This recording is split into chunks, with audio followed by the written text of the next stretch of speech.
शाळेत लेट गेलो आता डोंबे मास्तर मारतो. खायला लवकर सामान घेतो निघतो.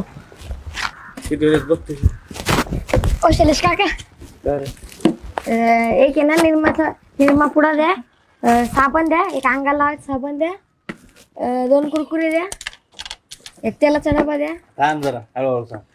पहिले काय देऊ? हा परत अंगाला लावायचं साबण. अंगाला लावायची साबण. हा परत ते एक साबण कपडे धुवायचं. कपडे धुवायचे साबण. हा आणि हा अजून हा कुरकुरे कुरकुरे कुरकुरे कुरकुर कुठले देऊ? द्या हे बाई द्या. हा पट सांग चल. हा आणि हे एक द्या तेल. परत हा बस बस. हा तुला गेला शाळेत? नाही जायचंय ना, आपली जीडीपी बरी इंग्रजांपेक्षा.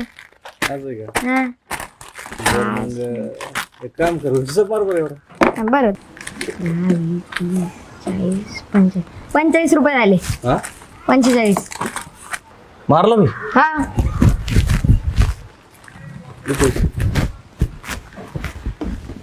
हे जरा 5 रुपये द्या परत. याचा मार बरं.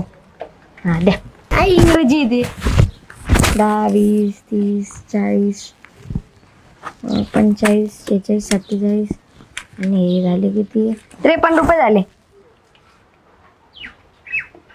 कुठल्या शाळेत आहे तू? झेडपी जिल्हा परिषद. तू रे? English medium. शिक जरा जाऊन काय उगा बापाचा पैसा वाया नको घालू. तर बापाला मस्त पडतंय. स्वतः झेडपीला शिकला आणि अधिकारी झाला चांगला आणि तुला चांगलं टाकलं इंग्लिश स्कूलमध्ये. हा याच्यामुळे आपली मराठी शाळा मागं राहायला लागली. पण जे मराठीत राहतं ना हे असे विद्यार्थी घडते त्याच्यामध्ये. बघ जरा. हा येऊ का? हा जाय घेऊन. पिशवी द्या. पिशवी नाही, सरकारनं पिशव्या बंद केल्या. हा पप्पा बोलले खात्यावर लिहून घ्या. हा खाते घेऊन ये. जा.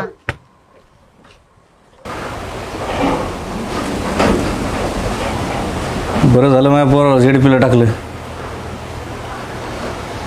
नाही ते असं झालं असतं इंग्लिशला टाकलं असतं तर.